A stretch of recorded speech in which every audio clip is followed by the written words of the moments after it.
ঐতিহাসিক 10 নভেম্বর আজকে শহীদ স্মরণ সভায় দলে দলে যোগ দিন। ঐতিহাসিক 10 নভেম্বর শহীদ স্মরণ সভায় আজকে দলে দলে যোগ দিন। অমর শহীদ অমর রহে, অমর শহীদ অমর রহে। ঐতিহাসিক 10 নভেম্বরের শুভেন্দুর পদযাত্রায় দলে দলে যোগ দিন। ঐতিহাসিক 10 নভেম্বরের শহীদ স্মরণ সভায় দলে দলে যোগ দিন। অমর শহীদ অমর রহে। এই ঐতিহাসিক 10 নভেম্বর ভুলছি না, ভুলবো না। অমর শহীদ তোমাদের ভুলছি না, ভুলবো না। অমর শহীদ তোমাদের ভুলছি না, ভুলবো না। অমর শহীদ অমর রহে। ঐতিহাসিক 10 নভেম্বর।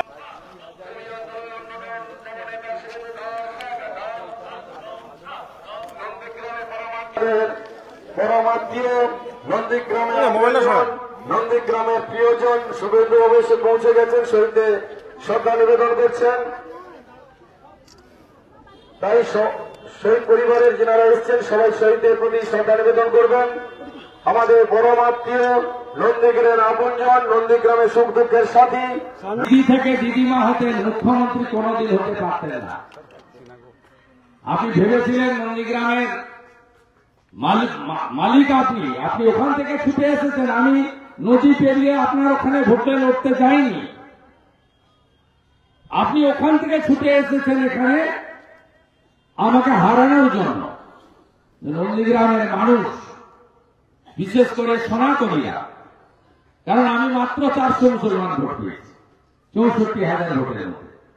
তা আমাকে বলেন, আপনি এরকম বলেন কেন? আমি ভাই সত্যিকে বলবো না, যেদিন ভোট দিবে সেদিন বলবো। যেমন আমি 400 পেয়েছিলাম, অভিজিৎ গাঙ্গুলি 1700 পেয়েছে। আমি যদি ভবিষ্যতে দাঁড়াই বা আমার দল দাঁড়াতে বলে, যদি আপনারা 17,000 দেন, আমাকে বলবো যে 17,000 মুসলমান আমাকে ভোট দিচ্ছে। আমি অস্বীকার করবো কেন? তথ্য দিয়ে বলবো। তাই আপনারা দেননি আমাকে। নন্দীগ্রামের হিন্দুরা জিতিয়ে আপনাকে হারিয়ে ব্যাক টু দি প্যাভিলিয়ন করে দিয়েছে, বাড়ি কাজ করে দিয়েছে। আপনি ক্ষমার অযোগ্য কাজ করেছেন,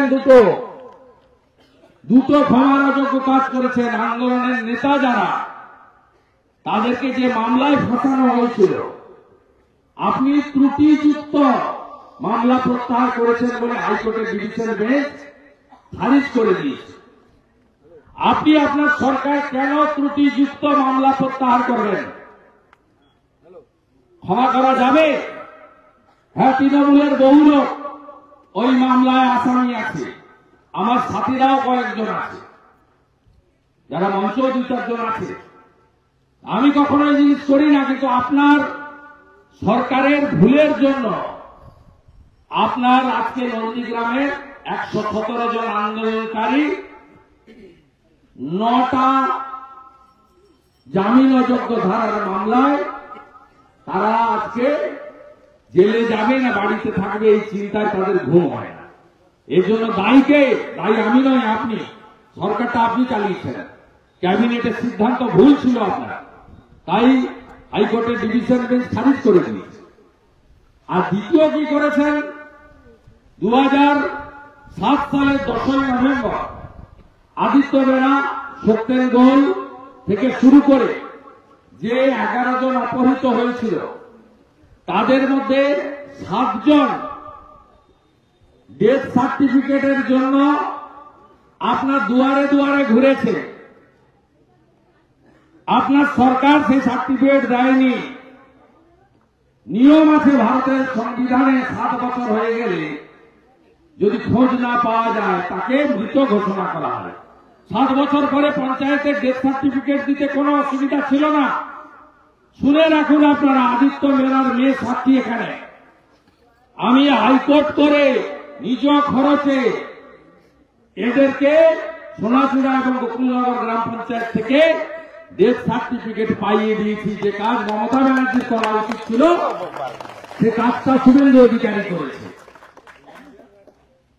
হত কাটবো আমরা, কই খাবেন আপনি? আপনার ভাইপো কোথায় ছিল আন্দোলনের সময়? তিনি হেলিকপ্টার করে ঘোরেন, তিনি আপনার কোম্পানির মালিক হয়েছেন, বড় বড় কথা বলেন, পকেটে হাত ঢুকিয়ে কাঁথিতে বলেন তোর বাপকে ডাক। কোথায় ছিল? কোথাও ছিল না। আপনি দুটো অন্যায় করেছেন। এই অন্যায়ের ক্ষমা নন্দীগ্রামে যারা শহীদ হয়েছে তাদের আত্মা করবে না। সে হিন্দু হতে পারে, মুসলিম হতে পারে। রাধারানী আড়ি সহ গোকুলনগরের মালপাড়া, অধিকারী পাড়া, দাদু পাড়া 300 মহিলার ইজ্জত দিয়েছে।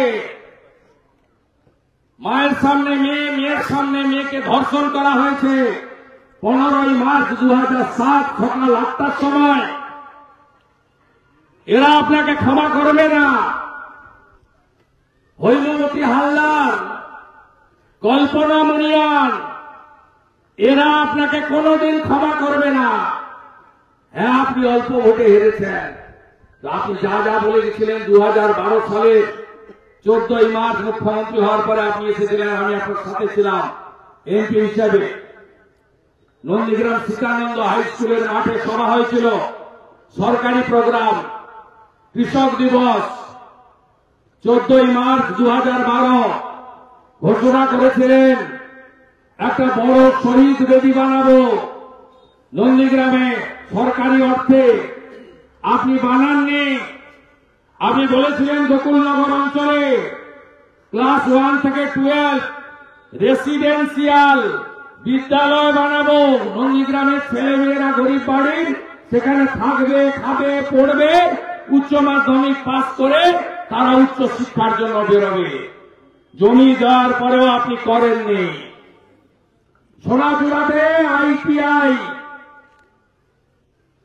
তৈরি করার কথা শিলান্যাস করেও আইটিআই আপনি করেননি।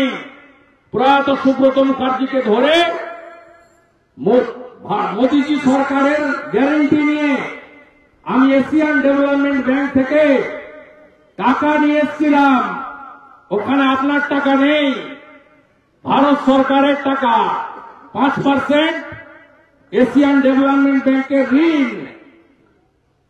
নন্দীগ্রামের প্রত্যেকটা বাড়িতে মাথা পিছু 70 লিটার করে জল প্রত্যেক দিন যাবে। পাইপগুলো পড়ে আছে, জং ধরছে। আপনি নন্দীগ্রামের মানুষকে আপনার টাকা নয়, হিংসাতে, প্রতিহিংসাতে আপনি জল দেননি। তাই আপনাদের কাছে আমি বলবো, শুভেন্দু অধিকারী যদি কোনদিন সুযোগ পায় আপনাদের ঋণ শোধ করবে। আমার শরীরের চামড়া কেটে যদি আপনাদের পায়ের জুতো বানিয়ে দিই, আপনাদের ঋণ আমি শোধ করতে পারবো না। আমি